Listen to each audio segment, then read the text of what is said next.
Este quadro e os próximos referem-se ao capítulo 2, Fontes do Direito. Mas se você desejar, desde já, pode ir se acostumando com a terminologia. Todos os assuntos serão retomados em breve. Os poderes políticos são muito restritos, porque são as famílias fundadoras que preservam seus costumes, que é a maior fonte do direito, e as famílias conduzem o dia a dia da cidade. Muito excepcionalmente, rei, senado e povo em comício tomam deliberações sérias que modificam o curso dos costumes ou que modificam o curso das questões familiares.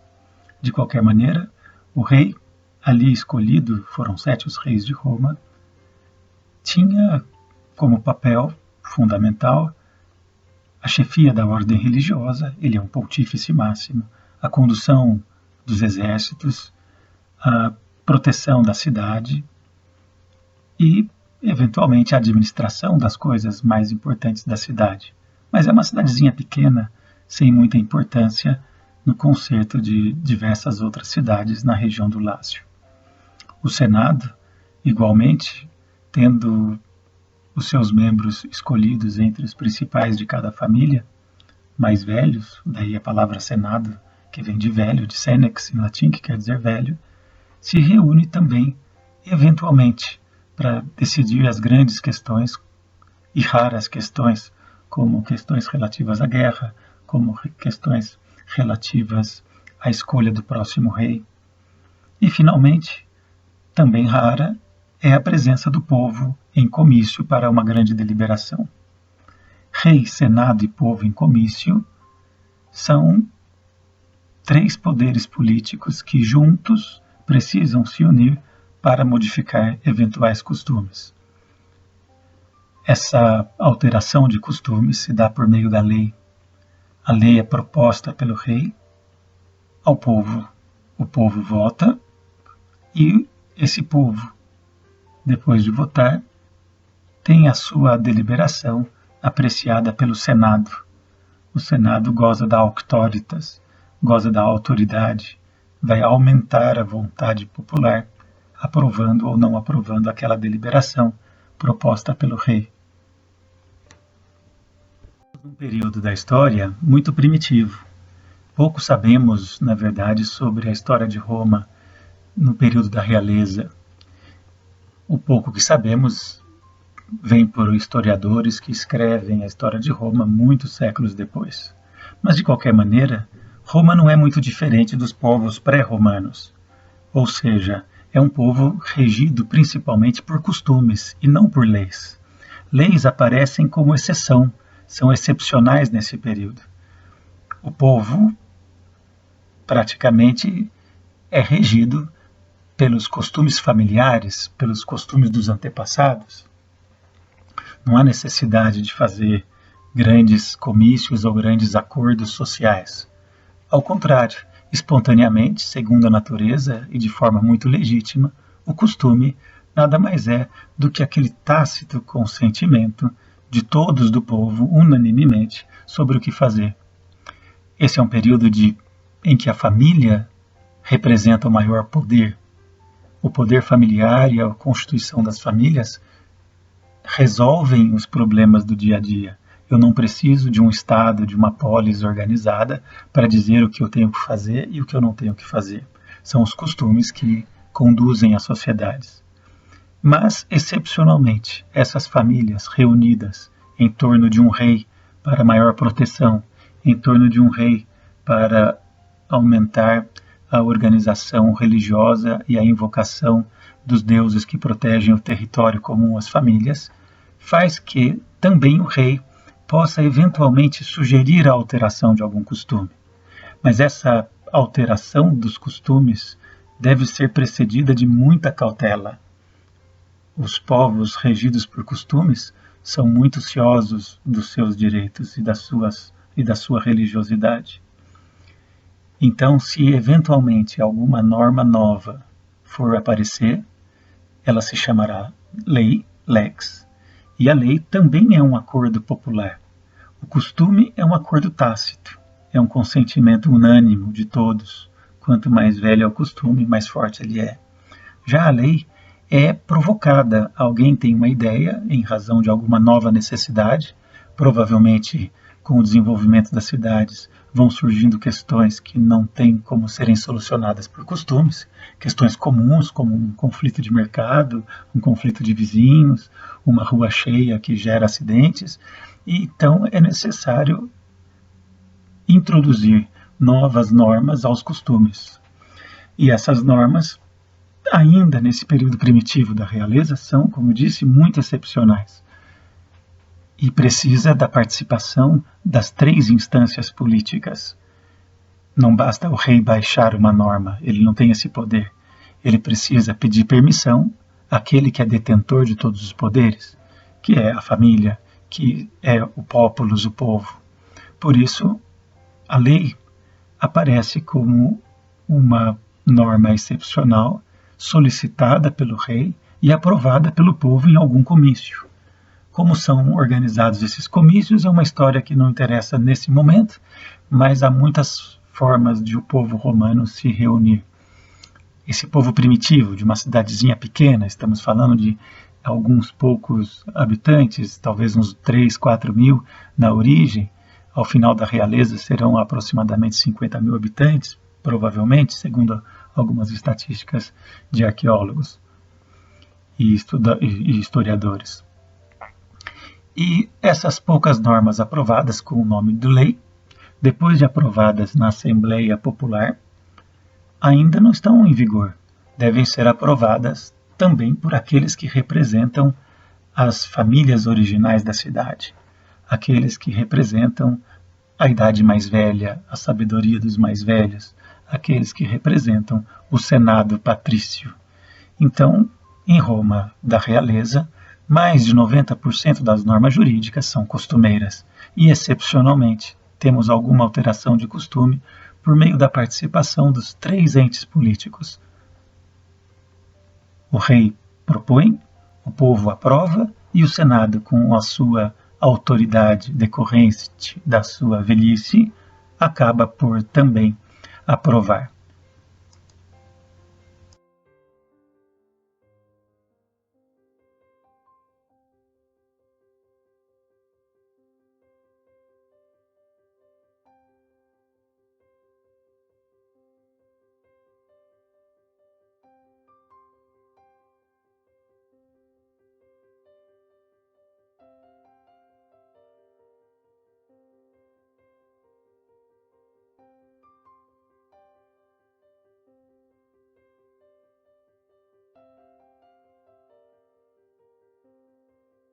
Os últimos reis de Roma foram responsáveis por grandes transformações sociais, inclusive pelo fortalecimento e introdução da plebe no seio político, no seio dos comícios populares.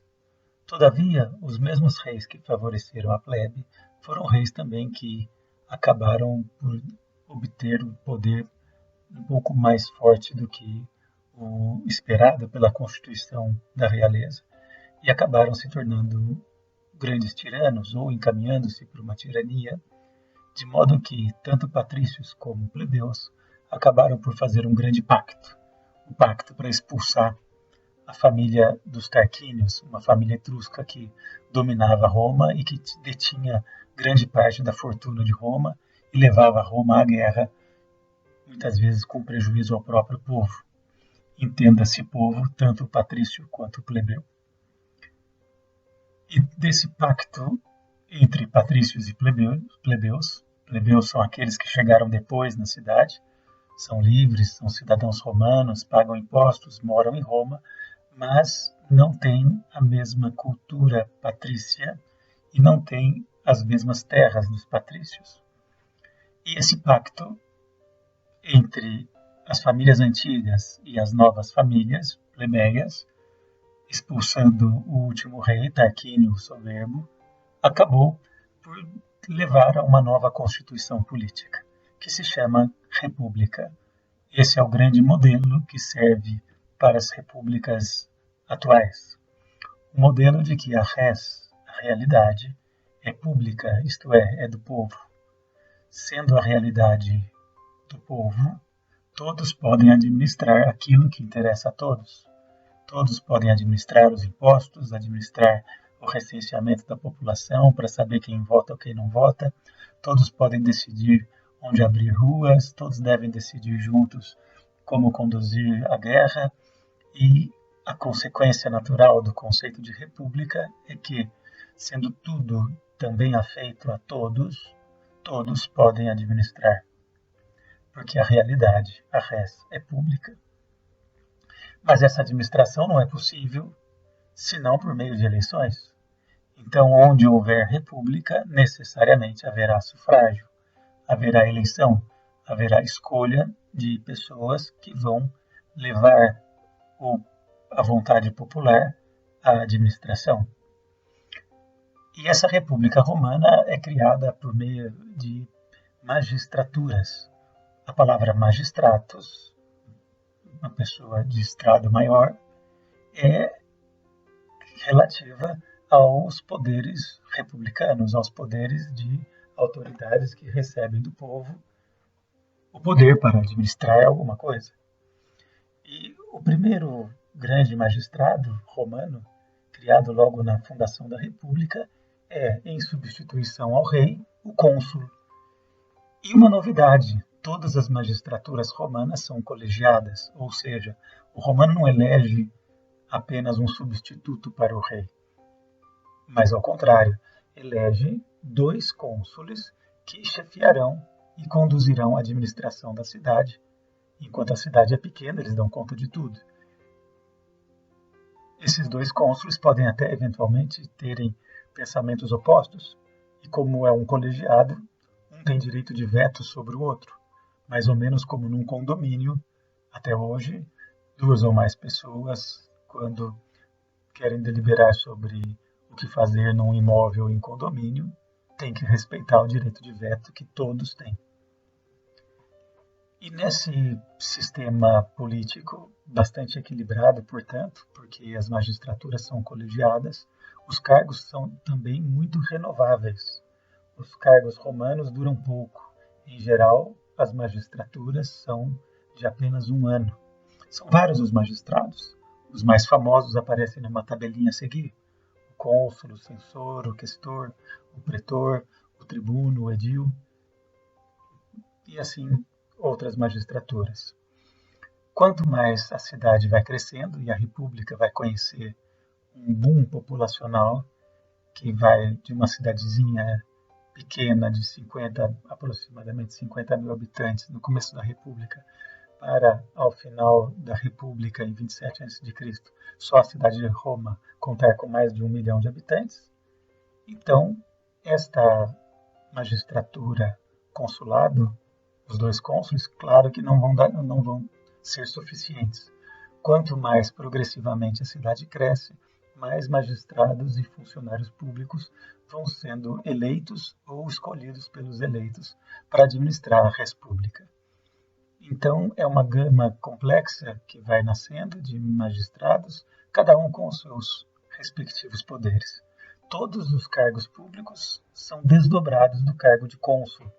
Por alguma razão, o cônsul não teve mais como dar atenção a certas tarefas e, em vez de delegar a outrem, novos cargos eram criados e o povo elegia, por exemplo, questores para cuidar da administração do erário público, das finanças. O povo elegia os censores para fazer o recenseamento a cada lustro, a cada 5 anos, para saber quem vota ou quem não vota. O povo passou a eleger, em 367 a.C., um cargo que para nós é fundamental. Passou a eleger pretores. Pretores merecem um tratamento especial, logo falarei sobre eles. São 2 magistraturas que vão ser muito importantes para o direito: a do tribuno da plebe, e a do pretor. Esses 2 magistrados, também colegiados, têm o poder de convocação. O pretor pode convocar o povo e o tribuno da plebe pode convocar exclusivamente a plebe. O pretor pode propor ao povo, no lugar do rei, uma lei, assim como o cônsul também pode. Se o povo aprovar, é levado ao Senado para aprovação. E, igualmente, o tribuno da plebe que é um magistrado plebeu eleito exclusivamente pela plebe. Também pode convocar os concilia plebis, os conselhos da plebe, os concílios da plebe, e pode propor uma norma. Essa norma, se for aprovada, leva o nome de plebiscitum. Plebiscitum é a deliberação da plebe e se aplica originariamente apenas à plebe. E mais tarde começa a ser aplicado extensivamente também aos cidadãos todos, ou seja, ao patrício e ao plebeu. Os plebiscitos frequentemente acabam se tornando verdadeiras leis, enquanto que as leis são votadas por todo o povo em comício. Tanto patrício como plebeu participa da votação. Um aspecto interessante também diz respeito à origem desses magistrados. Quanto mais estivermos nas origens da República, esses magistrados são todos magistrados patrícios. Um dos requisitos para a eleição é o candidato ser patrício. A única exceção a essa regra é o tribuno da plebe, que é um plebeu eleito por plebeus. Mas mais tarde, graças às várias conquistas plebeias que vão sendo feitas politicamente na República, em meados da República, os plebeus não podem só votar, passam também a apresentar candidatos. E com isso, nós vamos tendo aos poucos uma ascensão da plebe nos principais cargos políticos das magistraturas republicanas.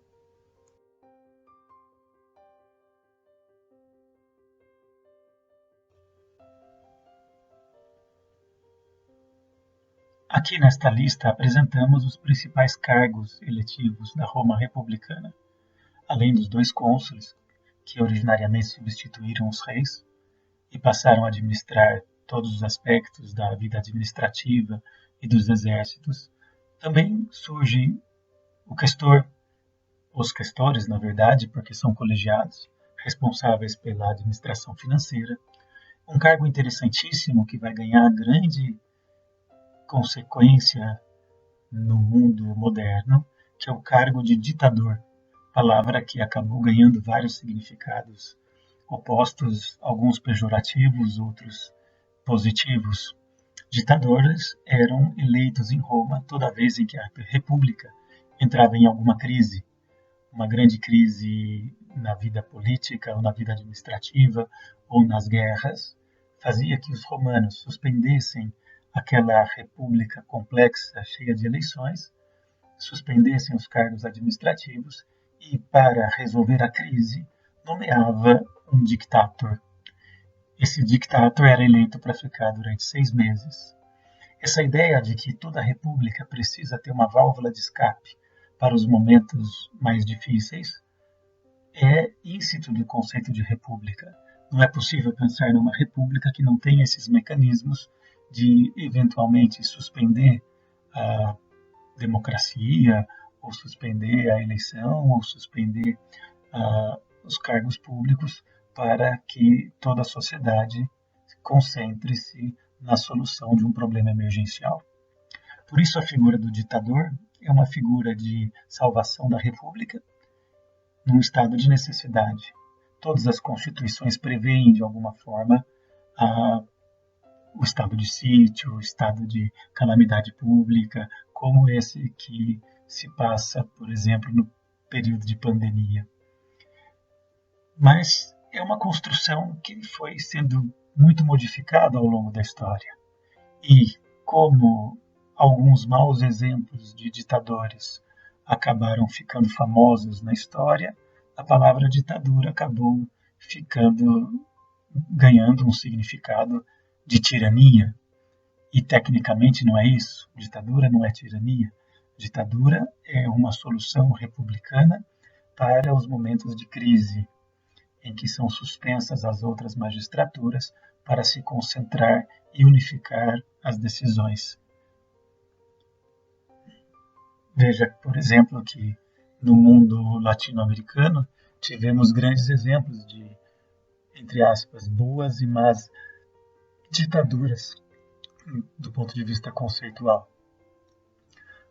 Por exemplo, o Paraguai teve um grande ditador, Gaspar Rodrigues Francia, logo depois de sua independência, que permitiu que o Paraguai saísse de um estado terrível de pobreza e calamidade para se transformar numa das nações educadas, polidas e industrializadas, graças a um reforço concentrado nas mãos de uma ditadura aprovada pelas câmaras municipais. Foi o ditador Francia, esse é um exemplo. Por outro lado, em alguns momentos da história, como do nem sempre bem lembrado Führer, ou como os exemplos de Mussolini, são a eles atribuídas as palavras ditaduras. A mesma coisa, sem entrar na polêmica do assunto, indevidamente também se atribuiu ao regime de autoritarismo militar, o nome de ditadura. Assim também, a palavra ditadura é utilizada, por exemplo, numa perspectiva socialista, como um mecanismo provisório para que as sociedades atualmente, por meio da ditadura do proletariado, possa se encaminhar para uma sociedade segundo essa concepção política mais libertária para a população. Então a palavra ditadura acabou ganhando diversas projeções, positivas ou negativas, e frequentemente a palavra ficou associada a um autoritarismo ou a uma centralização exagerada, de Cuba até a Venezuela, ou de Lenin, Stalin, até os regimes autoritários quaisquer. Outro cargo importante é do tribuno da plebe. O tribuno da plebe, como eu já disse, era eleito excepcionalmente pela plebe apenas, e foi uma grande conquista já no início da República.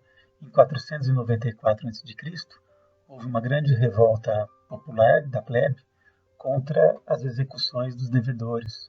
O método de executar os devedores, e frequentemente os plebeus eram endividados, era um método muito violento, muito difícil, porque poderia levar à prisão, encarceramento e maus tratos, quando não à morte dos próprios devedores. Então, a plebe acabou fazendo uma grande secessão. Parece terem sido várias as secessões da plebe. Saíram da cidade e constituíram a sua própria cidade. E numa dessas secessões, na secessão famosa de 494, foi obtido um pacto com os patrícios de que eles voltariam à cidade de Roma, voltariam a fazer parte do povo romano. Todavia, eles gostariam e passaram a ter uma autoridade própria, chamado tribuno da plebe. Esse tribuno da plebe acabou sendo muito importante porque acabou sendo uma forma de equilibrar os poderes na República, na medida em que o tribuno da plebe não tinha nenhum poder positivo, ele não fazia nada, não administrava nada, mas ele tinha um poder de veto sobre todos os outros magistrados, de modo que se algum cônsul convocasse o povo indevidamente, ou administrasse indevidamente a República, ou algum pretor tomasse uma deliberação, uma condenação de alguém à morte, poderia a qualquer momento o tribuno da plebe ouvir a situação e tomar a deliberação de vetar, sem precisar justificar aquela decisão de qualquer outro magistrado romano patrício. Então foi um poder muito forte dado à plebe e com isso trouxe uma espécie de equilíbrio entre os poderes que depois vai ser muito bem elogiado por autores da política, como o grande Políbio, um historiador político grego que vem morar em Roma no final da República. O tribunato da plebe é uma chance que existe para o povo de fazer o controle imediato de seus magistrados. O tribunato da plebe acabou gerando na família do sistema jurídico romano, especialmente na Península Ibérica, a origem, acabou virando a origem e a criação e se transformou naquilo que hoje nós chamamos Ministério Público. O Ministério Público, como os antigos tribunos da plebe, são também um poder à parte, um poder que não administra nada, mas que pode fiscalizar e vetar, por meio de seus mecanismos, qualquer outra magistratura, por meio de ações populares, ações civis públicas, nomes modernos, para realidades que já existiam em Roma. Outro cargo importante, dentre todos esses, além do censor, que faz o recenseamento e controla os costumes, existe o cargo de pretor. Talvez seja esse o mais importante para nós do direito. O pretor tem vários poderes. O pretor, de um lado, é um magistrado eleito para escrever normas que ele propõe enquanto candidato. Essas normas que ele propõe como candidato, ele coloca por escrito no seu edito, logo no começo do seu mandato, se ele for eleito. E essas normas que ele coloca no seu edito, que tratam de assuntos corriqueiros do cotidiano, são muito mais práticas essas normas do que as excepcionais e raras leis que os romanos aprovam. Essas normas pretorianas, chamada Edito dos Magistrados, acaba regendo boa parte da sociedade republicana. É a fonte formal e política mais importante da República, o Edito do Magistrado. Além disso, além de propor a sua eleição e as suas normas no começo do seu mandato, o pretor ainda tem uma outra função importante. O pretor é responsável também pelos julgamentos das causas. Antigamente, no período da realeza, e mesmo no começo da República, o processo judicial era mais raro, era raro. Geralmente era só para grandes causas, para causas penais. Para questões do dia a dia, não havia necessidade de processo. As pessoas resolviam no âmbito das famílias. Eventualmente, nos conflitos entre famílias, havia acordos. Se não havia acordo, poderia haver escolha de árbitros, mas não funcionários públicos, não árbitros eleitos pelo povo. Já a partir de 367, quando a cidade é bastante complexa, grande, e com problemas urbanos e problemas de mercado, problemas tributários, problemas de conflitos, de danos, de contratos, os romanos passam a eleger uma autoridade pública, esse magistrado chamado pretor, para conduzir a solução das controvérsias. Ele não vai dar a sentença final do processo, mas é ele quem prepara o processo. Ele recebe as partes, prepara uma fórmula de julgamento e, junto com as partes, nomeia um juiz para a causa, um juiz particular. Então, o pretor, embora ele estabeleça normas no seu edito, embora ele seja o responsável por receber as partes do processo, ele acaba não julgando, mas, para até dar mais legitimidade ao processo, ele faz que as partes nomeiem com ele um árbitro escolhido pelas duas partes, autor e réu, para julgar a causa. Durante a causa, perante o árbitro, que é o segundo momento do processo, as partes levam seus advogados, fazem grandes discussões e, por fim, o árbitro, ou iudex, também chamado juiz ou árbitro, escolhido pelas partes, sem nenhuma remuneração, dá a sua sentença, dá a sua solução. Para ajudar pretores, para ajudar os juízes escolhidos pelas partes, os árbitros, para ajudar os advogados, vai surgindo lentamente na Roma republicana uma categoria de pessoas que passa a estudar exaustivamente, com inteligência, com sistematização, todos os costumes antigos, todas as que ainda estavam em vigor, todas as leis e todas as normas que estavam no Edito do Magistrado e nos plebiscitos. Esses estudiosos, originariamente, eram sacerdotes. Esses estudiosos, originariamente, eram pontífices, eram do colégio pontifical, que interpretava os costumes antigos religiosos. E com o passar do tempo, esses religiosos acabaram ficando cada vez mais solucionando ou interpretando à luz de um bom senso, à luz de uma visão pragmática, laica da sociedade, à luz de princípios lógicos, sistemáticos. E aos poucos foi surgindo aquilo que alguns historiadores chamam, foi surgindo um isolamento do direito em relação à religião. Aqui é um ponto controvertido.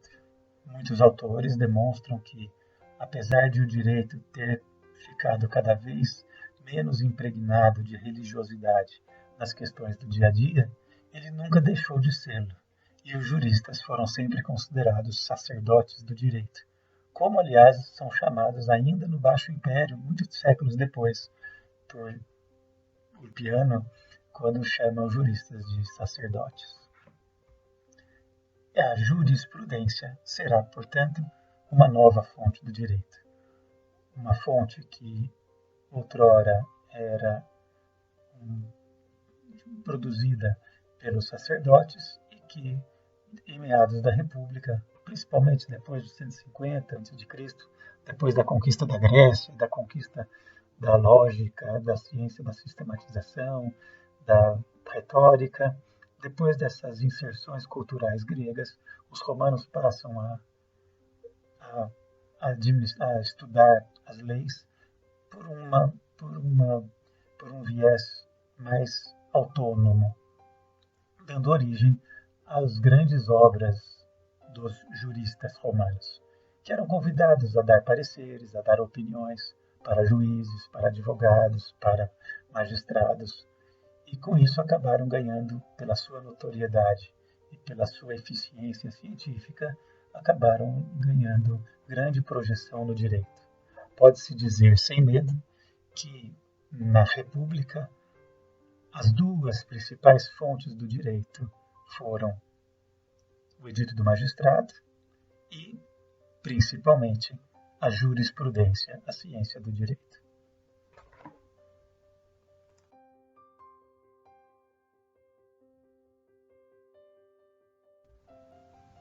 Vamos resumir aqui essas funções do pretor romano. Os pretores têm dois poderes, então, o imperium e a jurisdictio. Imperium é o poder de comando, é o poder, seja ele militar, seja ele coercitivo, de força, que todos devem respeitar. O pretor é antecedido dos lictores, ele tem uma guarda que o protege, que o acompanha, ele tem o poder de mando. Quando ele dá ordens, as pessoas têm de obedecer. Ele é eleito nesse prazo de 1 ano e administra as questões da cidade, esse império que garante a força do direito. E esse pretor também tem jurisdictio, a dicção do direito, ou seja, o poder de dizer qual é o direito. Durante o ano dele, ele é obrigado a cumprir não só todas as leis e plebiscitos e costumes, como também ele é obrigado a cumprir o que ele colocou no seu edito como norma, no edito do magistrado. E nessa jurisdição, nesse poder de dizer o direito, ele vai resolver as controvérsias das pessoas, seguindo o ordo judiciorum privatorum, ou seja, a ordem dos juízes privados. Como é que funciona o processo? Como eu já disse, o processo romano tem duas fases. Quando uma pessoa briga com a outra, quando estivermos diante de um litígio, a primeira fase é no tribunal do pretor. A parte autora, a parte que pretende reclamar contra o réu, a parte autora vai até o tribunal, in iure. A expressão in iure deve ser traduzida aqui como no tribunal. Essa fase no tribunal, perante o pretor, que é feito em praça pública, a parte diz qual é a norma que ele está invocando e pede ao pretor que convoque o réu para se manifestar, e assim se faz. O pretor chama o réu, é feito o chamamento a juízo, e as duas partes, junto do pretor, acabam juntas estabelecendo uma espécie de compromisso de julgamento. As duas partes, instadas pelo pretor, escolhem um juiz, indicam um juiz, o juiz vai ser um árbitro escolhido por elas, o pretor coloca numa tabuinha o nome desse juiz e nomeia o juiz para o julgamento. E manda essa tabuinha com algumas instruções para o juiz. Essas instruções são curtas e objetivas. Juiz, verifique se A pagou o aluguel para B. Se não pagou, condena em tanto. Se pagou, absolve o réu. Então são tabuinhas que já explicam para o juiz o que é que ele pode julgar e espera do juiz apenas a sentença condenatória ou absolvendo o réu. Eventualmente, o juiz também, escolhido pelas partes, depois de ouvir as partes, podia chegar ao non liquet, ou seja, podia chegar à conclusão de que não tinha ainda uma solução e de que era necessário devolver a causa para o pretor para ser nomeado outro árbitro. Essa segunda fase, a chamada fase apud iudicem, perante o juiz, é uma fase em que autor e réu comparecem com advogados, muitas vezes com vários advogados cada um. É nessa fase em que as partes discutem os fatos, né? Queimou, não queimou, escorregou, não escorregou, foi de dia, foi de noite, pagou, não pagou, são questões de fato que devem ser solucionadas pelo juiz.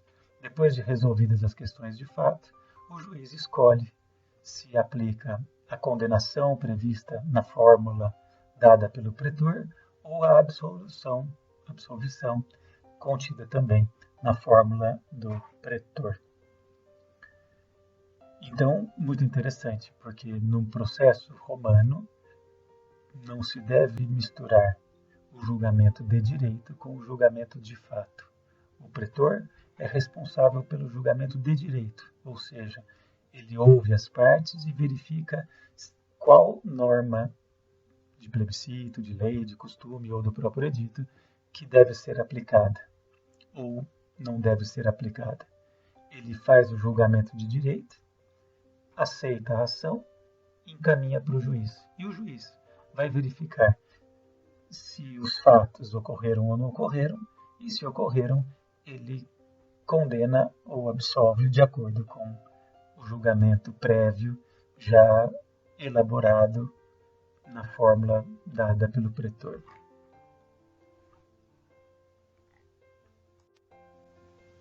Finalmente, vamos falar da jurisprudência.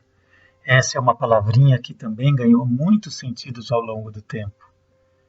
Jurisprudência quer dizer prudência iuris, quer dizer ciência do direito, quer dizer atividade científica de pensamento, de estudo do direito.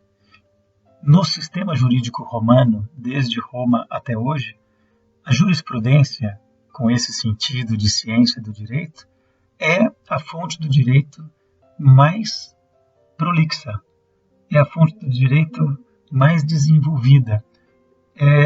Nas bibliotecas, tanto em Roma como hoje, nós vamos encontrar nas bibliotecas jurídicas grande quantidade de livros de intérpretes das leis. Isso é jurisprudência, é a interpretação científica das leis.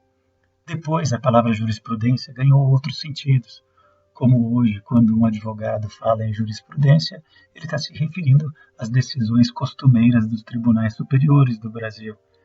Mas esse sentido, embora seja o mais usado na prática, não é o que se refere ao mundo romano nem ao sistema jurídico romano como um todo. Jurisprudência é a ciência do direito, a interpretação das normas. Nós sabemos que os romanos faziam poucas normas.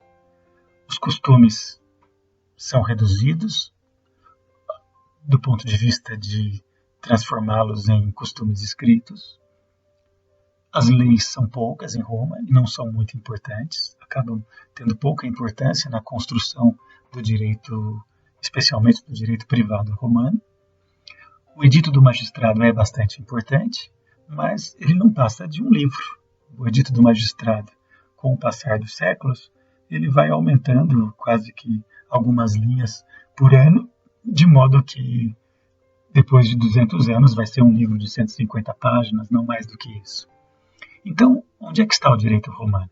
O grande direito romano está realmente na jurisprudência, no trabalho de centenas de juristas, estudiosos, que interpretam as leis, que escrevem livros de interpretação das leis, livros de interpretação do Edito do Magistrado, livros de interpretação dos plebiscitos. E esses livros interpretativos e suas opiniões escritas, e às vezes até suas opiniões faladas, quando eles são consultados por uma parte, por um juiz, por um advogado, acabam tendo uma força muito importante. Elas não têm força obrigatória. As opiniões dos juristas, especialmente na República, não são propriamente norma jurídica. Todavia, acabam fazendo o papel de norma jurídica, porque há mais interpretação das leis do que propriamente leis. Há mais interpretação do Edito do Magistrado do que propriamente Edito do Magistrado. Então, a jurisprudência acaba sendo praticamente 80% do direito romano. Foram eles, os juristas, alguns anônimos, outros conhecidos, muitos famosos, que acabaram construindo esse sistema jurídico científico. Essa cientificidade do direito e essa grande produção de obras para a consulta de todos e pareceres dados às pessoas não vieram da noite para o dia. Originariamente, existiam os sacerdotes que faziam as interpretações costumeiras e dos costumes. Os sacerdotes já existiam desde a realeza e não é muito diferente dos tempos pré-romanos, desde os tempos bíblicos aos tempos dos povos da Mesopotâmia ou mesmo dos povos antigos. Frequentemente, os sacerdotes são os grandes intérpretes da vontade dos deuses e dos costumes que os deuses deram aos homens.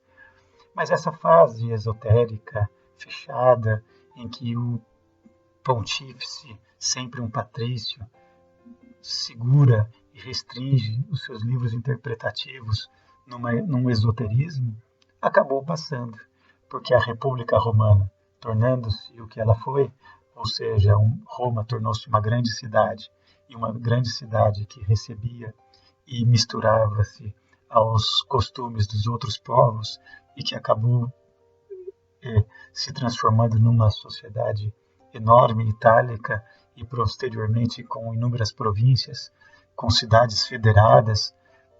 Roma acabou tendo muitos assuntos novos que um colégio pontifical secreto não poderiam resolver. E essa descoberta da ciência do direito também, em grande parte, se deu a um movimento motivado pela plebe.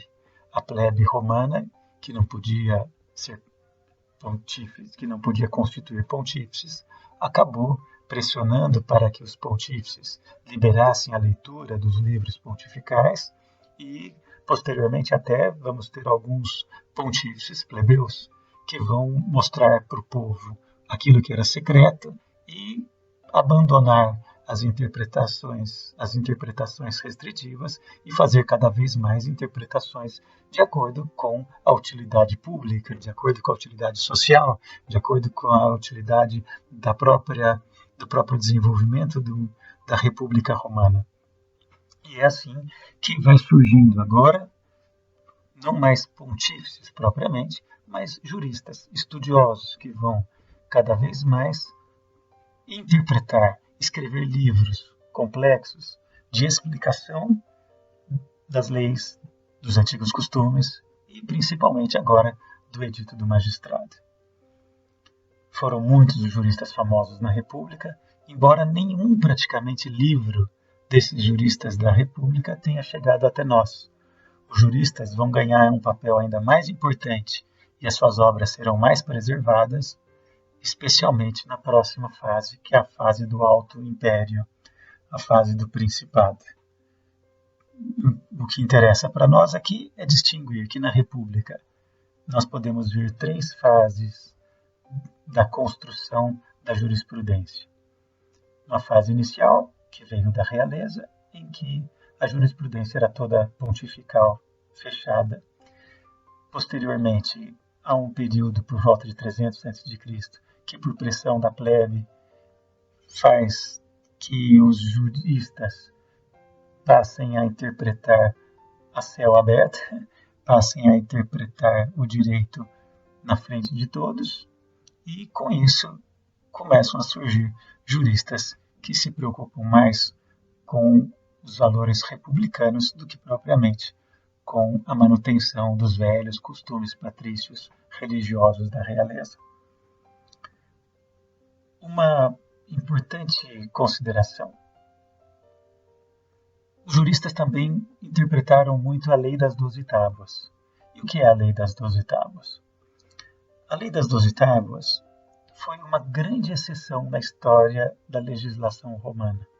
Logo no comecinho da República, também por uma pressão da plebe, por volta de 453 a.C., a plebe, cansada de ter o direito restrito aos costumes patrícios, queriam conhecer melhor as nuances desse costume e queriam que as normas fossem mais conhecidas de toda a sociedade, e com isso foram suspensas todas as magistraturas por um pacto e foram eleitos 10 homens, os chamados decêmviros, que se ocuparam de redigir uma grande norma, um grande pacto político-social que colocaria na forma de um código todas as normas vigentes. Todos os costumes passaram a ser escritos.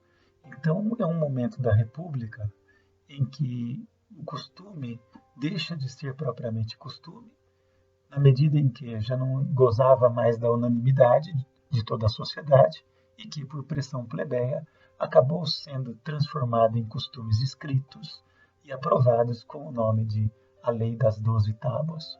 Originariamente eram 10 tábuas, e depois foram acrescidas mais 2, e daí 12 tábuas.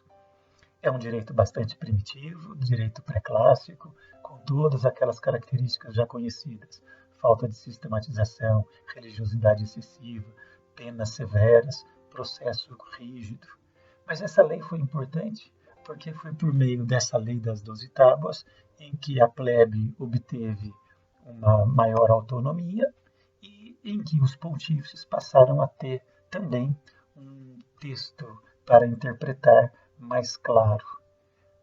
Os primeiros processos que foram desenvolvidos pelos pontífices, ainda não existiam pretores no começo da República, foram processos que se basearam nos rituais das 12 tábuas.